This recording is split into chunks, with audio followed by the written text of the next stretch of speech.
Okay, now we have number 30.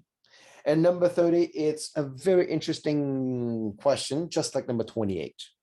Okay, well, for number 30, okay, again, I'm going to show you the conceptual way of doing this. If you capture this conceptual understanding, it's going to be super easy. You can get the answer within seconds. So let's start. Okay, now for number 30, what we're saying here is that absolute value of 4x is less than -1. All right, now let's take a moment to think about this. Absolute value of 4x is less than -1. Okay, so naturally we think about, what kind of x value would make this statement true?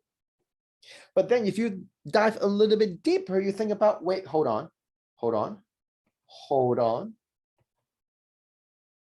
Isn't that absolute value of anything? It's 0 or greater than 0, right? Absolute value of anything. It must be 0 or greater. Okay. Can a number that is 0 or greater be less than -1? I repeat, can a number 0 or greater being less than -1? Okay, now let me just illustrate this to you with a number line. That's -1 right here. Okay, that's 0 right here. So what we're saying is, hey guys, for the numbers right here, okay, all the numbers to the right hand side of 0, including 0, can they be less than -1? We will say, no way. No way. So we would say this will be false all the time, regardless of x value that you put into the absolute value expression.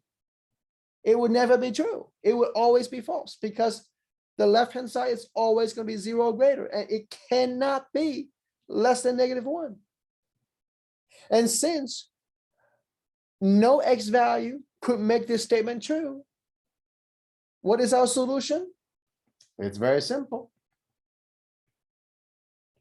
No solution.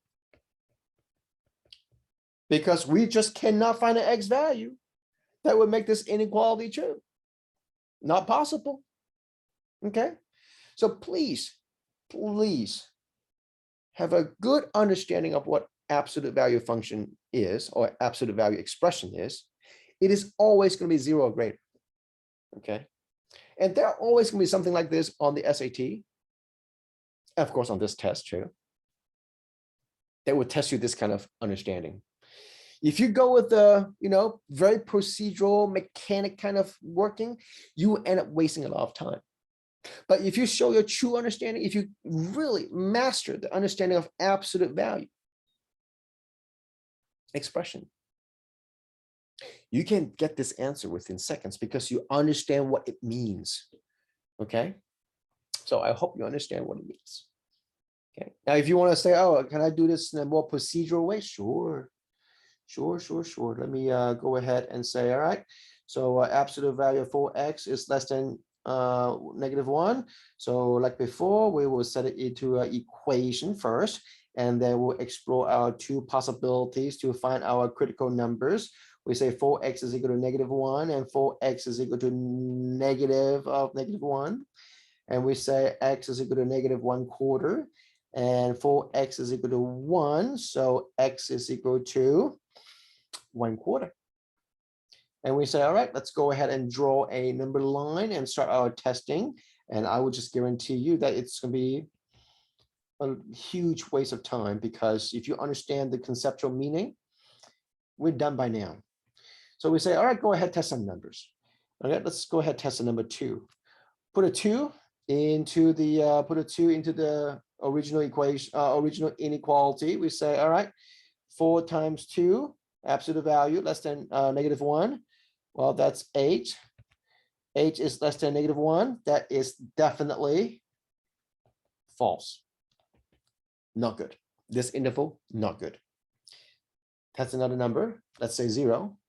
Okay, so absolute value of 4 times 0 is less than equal to negative, less than negative 1.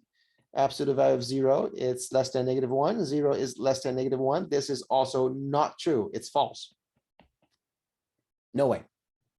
All right, let's pick another number. Let's pick, say, negative 1. Okay, negative 1. Let me do the checking on the above here. And we say 4 times 1. Absolute value is less than negative 1. And absolute value of 4 is less than negative 1. 4 is less than negative 1. That is also false. Okay. Oops, sorry. So so all these are false. All these answers, all these choices are false. So that's why if you can understand the absolute value meaning, you've got it. Easy. Very straightforward. Okay. You don't have to do all those steps, those laborious steps that you could have skipped. Okay, so so that's it for the absolute value with the inequality. For the next few videos, we'll go over some. We'll go over the word problems for number 32. That is that involves writing an inequality expression. Okay, so make sure you take a look at the video. All right. So